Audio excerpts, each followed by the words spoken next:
Her på Plejecenter Antvorskov, der har vi et plejehjem, som der er et hjem. Det er jo dejligt. Jeg mangler jo ikke noget her. Jeg har alt. Hver beboer har sin egen stue. Vi kalder det stuer, fordi de ikke er sådan kæmpe store. Til gengæld så er der det, du har brug for, og de er også ret hyggelige. Og det, der er det rigtig gode ved vores stuer, det er, at der er en dør med direkte udgang til en lille terrasse. Det er min have. Jeg kan jo bare tage en stol og sætte mig ned og kigge på de smukke blomster, min datter kommer med. Så alle beboere de har mulighed for at kan have et lille cafébord og sætte sig udenfor, når de har lyst til. De skal ikke bede om at blive kørt ned eller blive kørt ud. Eller noget. De kan bare åbne døren og gå ud. Så vi prøver at gøre alle dage til gode dage. Jeg er så tryg.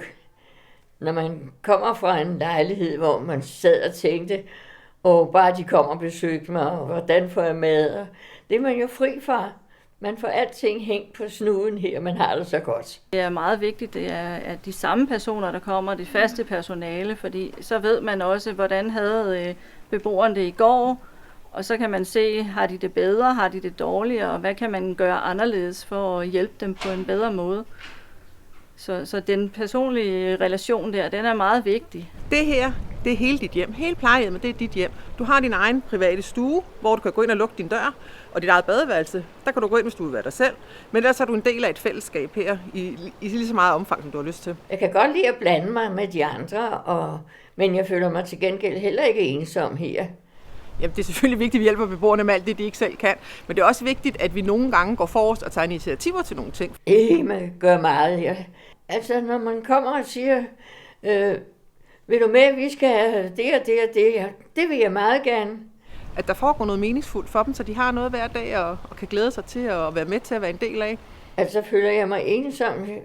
Det er kun i 5 minutter, så ringer jeg efter en, og så siger jeg har det dumt i dag. Så er der tid til at sludre. Man er ikke bare et nummer. Ja, nogle gange så er der jo nogen, der er triste, hvor vi sidder måske og snakker lidt og holder lidt i hånden, eller de må have et lille kram, hvis det er det, de har brug for. Det med at være en del af et fællesskab, det er rigtig afgørende for rigtig mange mennesker. Det betyder noget for os alle sammen, men især også for ældre mennesker, som der måske er svært ved at kunne komme ud og være sammen med andre mennesker. Så derfor så har jeg simpelthen besluttet mig for, at det her det skal være et sted, hvor der er et fællesskab, og hvor man automatisk bliver en del af et fællesskab, med mindre man decideret selv fravælger det. Det betyder også, at vi spiser sammen herude alle sammen. Beboerne spiser sammen med, og personalet spiser med, og det skal være sådan en hyggelig stund, når de spiser. Vi sørger for at lave en god varieret kost, og snakker også tit med beboerne om, hvad de ønsker. Så sørger vi for at lave det meste af det fra bunden. Koger selv fonger og laver syltetøj og grød og steger selv alle vores frikadeller. Vi sørger også for, at der er forskellige slags morgenmad. Der er ikke en dag, der er ens herude. Nogle dage får de boller, nogle dage får de pandekager. Der er croissanter i weekenderne og wienerbrød den første søndag i hver måned. Vi er i et plan, så de kan komme ind og ud og rundt over det hele, også dem, der sidder i kørestolen, uden nødvendigvis at skal have hjælp til det, ikke også? Det giver jo noget frihed for dem at kan færdes frit her.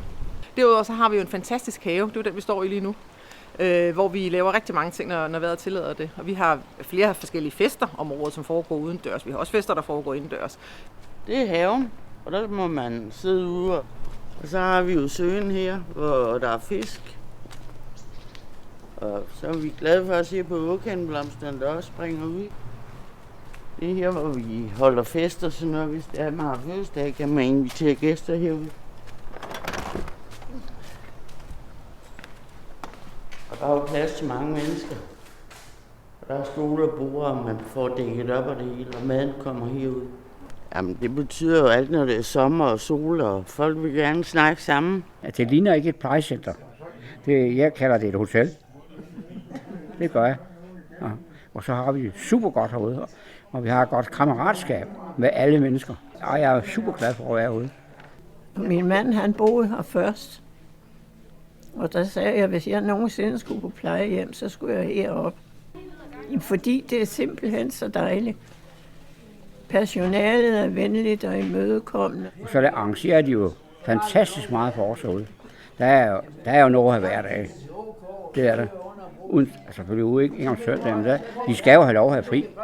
Så vi har faktisk rigtig mange sådan store fester, hvor vi inviterer pårørende med os. For det er vigtigt for beboerne, at de har mulighed for at kunne invitere deres pårørende, som de har gjort også, da de boede andre steder end her, at de kan blive ved med det. Invitere dem til jul, invitere dem til påskefrokost, invitere dem til fødselsdagsfest, og det benytter de sig rigtig meget af. Hvis du kunne tænke dig at komme ud og se Antvorskov Plejecenter, så skal du bare ret henvende sig ud til, eventuelt bare komme forbi. Det kan være en god idé at ringe i forvejen, men alle er meget velkomne til at altid kigge forbi her hos os.